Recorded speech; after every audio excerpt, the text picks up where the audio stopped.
बताओ जी, पिता और माता की औसत मासिक आय, पिता माता, फादर और मदर, इनका जो है ना मासिक आय वो है 5000। कितना है? 5000। लेकिन एक चीज यहाँ पे लिखी हुई है, देखो औसत क्या लिखा हुआ है, तो इसको भी ध्यान से देख के चलना है, ठीक है। एक और दूसरा आपके पास क्या लिखा हुआ है, माता और उसके बेटा यानी मदर और सन, इसका है 6000। कितना है? 6000। फिर लिखा हुआ है पिता और उसके पुत्र यानी फादर और सन, यहाँ पे कितना है? 10000। कितना है? 10000। ठीक है। अब एक चीज आपको नोटिस हो रही है, या फादर भी 2 बार और मदर भी 2 बार, सन भी 2 बार, दोनों कॉमन निकाल सकते हैं। इनका टोटल 21000। कितना आ गया? 21000। एक चीज और नोटिस करना, यहाँ पे ना मासिक आय नहीं बोला, औसत मासिक आय कह रहा है, मतलब इनको 2 से मल्टीप्लाई, क्या कह रहा है? तो अच्छा इसको 2 से मल्टीप्लाई कर दो या पूरे को 2 से, एक ही बात होती है ना। यहाँ भी 2 है, यहाँ भी 2 है, यहाँ भी 2 है, 2 कॉमन बाहर आ जाएगा, तो इस 2 से ये कट सकता है, बिल्कुल कट सकता है, यानी फादर प्लस मदर और प्लस सन तीनों का 21000 आया। कितना आया? 21000 आया। ये तो कह रहा है कि पिता की मासिक आय बतानी, किसकी बतानी है? पिता की बतानी है। अब आपको देखना पिता किसमें नहीं है, इसमें तो फादर है, ये नहीं वाले नहीं उठाना, इसमें फादर नहीं उठाना, देखो इसमें फादर कहीं भी नहीं है, इसका आएगा 12000। कितना? 6 दूनी 12000, इसमें से आप 12000 माइनस कर दे बस। हाँ, तब आपके पास फादर कितना आएगा? 9000। कितना आएगा? 9000 रुपए। इसका आंसर आएगा 9000। कितना आएगा? 9000 आएगा। तो पिता की मासिक आय कितनी होगी? 9000। कितनी हो जाएगी? ये इसका आंसर है।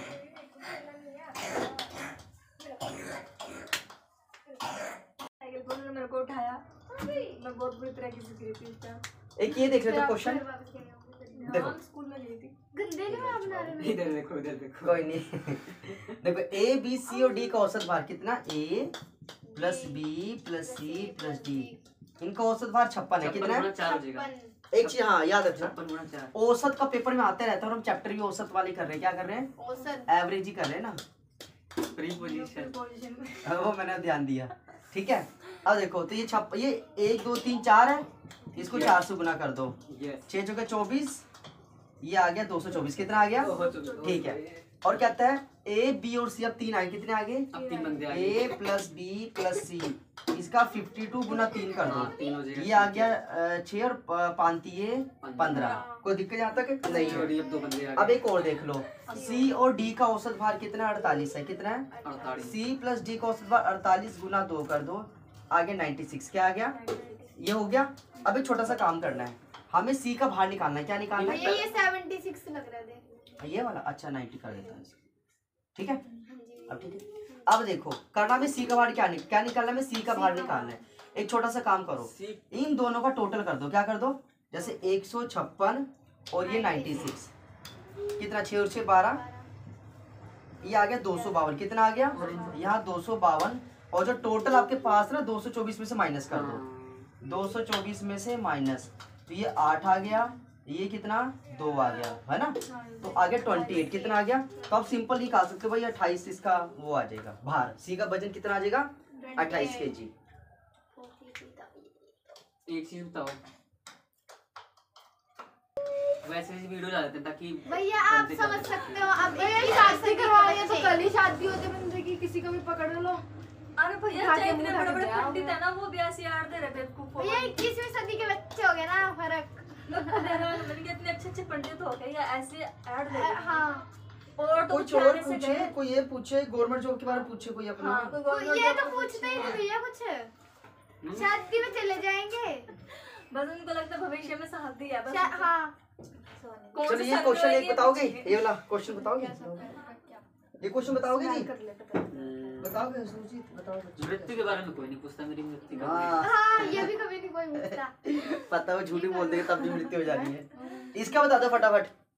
एक कक्षा के 35 विद्यार्थी की औसत आयु 15 वर्ष। कितनी है? औसत आयु 15 है। कितनी है? 15 है। ठीक है, ये देखो 35 कितने ये 35 स्टूडेंट है। क्या है? 35। इनकी औसत आयु कितनी है? 15। कितनी है? अब ये बोलता है जब शिक्षक की आयु भी शामिल कर ली जाए, है ना। आप 36 बंदे हो गए, लिखा होता है इसमें? नहीं शिक्षक की आयु शामिल कर लिया जाता है तो उसका 1 वर्ष बढ़ जाती है, उससे 1 वर्ष बढ़ गई, यही है ना। ये हो गई 16, कितनी हो गई 16, और ये हो गए 36, कितने हो गए 36 हो गया। अब बोलता आयु के 1 वर्ष बढ़ जाते, शिक्षक क्यों निकालनी, क्या निकाल, शिक्षक की आयु निकालनी है। आप पता है इसमें क्या करोगे, नॉर्मल आप ये करते हो, पहले 35 को 15 से गुना करोगे, यही करोगे, फिर आप 36 को 16 से गुना करोगे और फिर माइनस करोगे, फिर आंसर निकालोगे। इतना नहीं करना, डायरेक्ट तरीका सीख लो। जो आपको ऊपर दिख रही है 35, ऊपर रकम दिख रही है, इसको ना इसमें ऐड कर दो लास्ट वाले में, ऐसे 6 5 11 3 4 5 51 वर्ष। कितना आंसर आ गया, लो जी आंसर 2 मिनट में निकालो। उसमें वो करने का कोई मतलब ही नहीं है कि पहले आप इसको इससे करोगे 15 पंजे 75, फिर ये 5 से 525, ठीक है ना, 16 छिके 96, 48 और 9 57। अब इसमें लेस करोगे 5 7 6 और 5 2, यही है ना, 5 2 5, ये 51 क्या आएगा। तब भी आप ये डायरेक्ट इस तरीके से कर सकते हो। पहले ना ये सीख लो लिखना कैसे होता है। 35 के बराबर 15 और 36 के बराबर में 16, ठीक है कि नहीं। अब कहता है 1 बढ़ गया, 1 बढ़ गया, ठीक है कि नहीं। अब ये ऊपर क्या 35 क्या लिखा हुआ है, इसको नीचे वाले में ऐड कर दो तो 51 वर्ष इसका सिंपल आंसर आ जाएगा।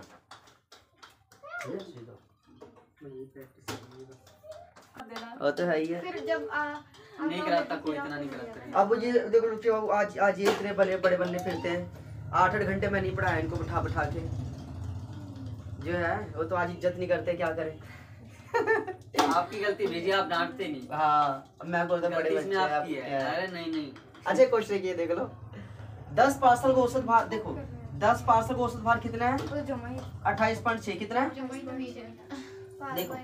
एक नया पार्सल शामिल कर लिया, पार्सल हो गए 11, कितने हो गए 11, और कहता है भार में 0.6 की कमी हो जाती है, क्या हो जाती है तो कमी मतलब हो गया 28, क्या हो गया 28 हो गया। अभी नोटिस कर रहे हो, देखना पार्सल बढ़ा, औसत भार में कम हो गया, मतलब हो सकता है उसका वजन कम होगा, जो नया पार्सल आया था तो वजन कम हो गया।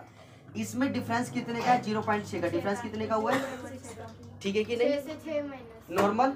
अब एक छोटा सा काम करना है, जिससे मैंने पहले क्वेश्चन किया था उसमें डिफरेंस 1 आ रहा था, क्या आ रहा था, अगर और यहाँ पे 35 लेगा, 35 के 1 से गुना करो 35 आएगा पिछले सवाल में। यहाँ पे अगर मैं 10 को इससे गुना करूंगा ना तो मेरे पास ओनली सिंपल 6 आएगा, बताओ आएगा कि नहीं आएगा, यही आएगा।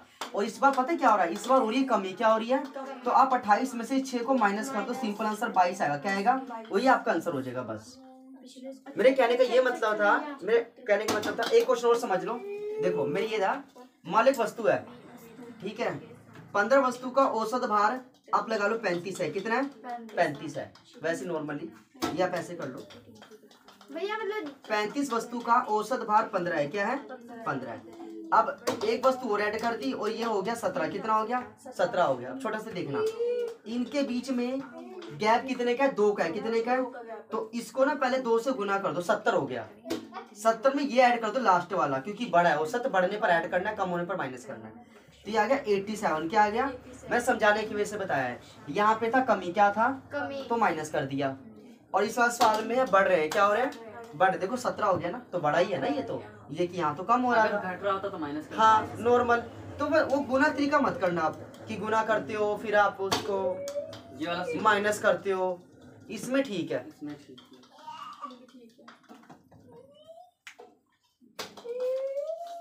है।